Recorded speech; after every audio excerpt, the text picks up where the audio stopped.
अरे हो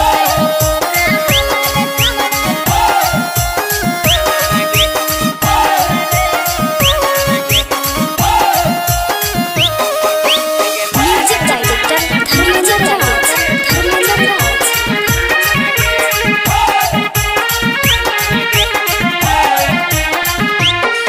तेरे हो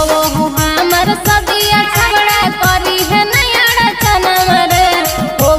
हमर सदिया झगड़ा करी है नया रचना रे एक दूल्हा के मर्डर करके चल जाइबो धुरकी थाना में गे एक माड़ावा में मर्डर करके चल जाइबो रमना थाना में गे अरे हो जाई तो पूरा हाला रे झगड़ा कर भी जाय ऐसन काम रे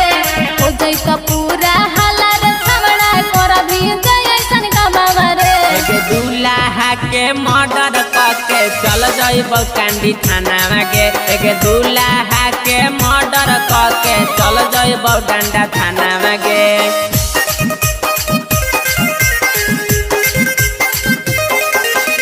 मां पंगला रिकॉर्डिंग स्टूडियो भेड़ियाही मोड़ मेरा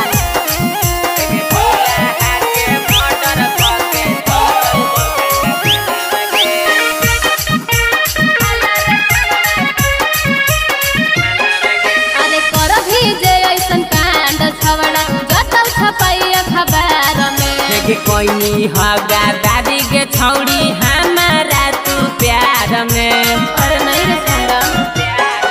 अरे कर भी जे ऐसन कांड छवड़ा जतौ छपाई अखबार में कोई हगा दादी के छौड़ी हमारा तू प्यार में तेरे करे परो है सदिया छवड़ा मम्मी पापा के कारण रे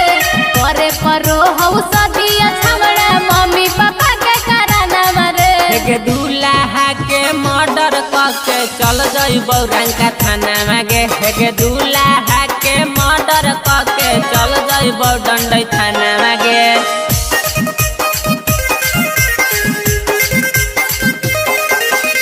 मां पंगला रिकॉर्डिंग स्टूडियो भेड़ियाही मोड़ मेरा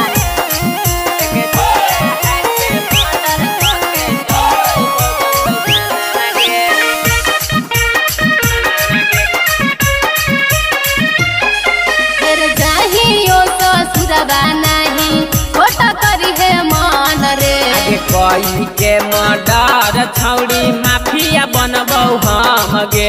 ऐसे कहे कही रे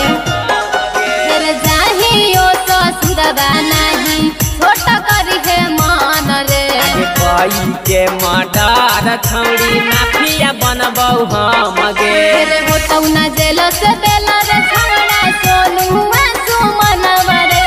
होतौ ना जेल से बेला रे छवड़ा पप्पू हुआ सुमन रे एक दूल्हा के मर्डर करके चल जाइबो नगर थाना में गे एक माड़ावा में मर्डर करके चल जाइबो मेराल थाना में गे बुझलही गे मां परमिला रिकॉर्डिंग स्टूडियो भेड़ियाही मोड़ मेराल।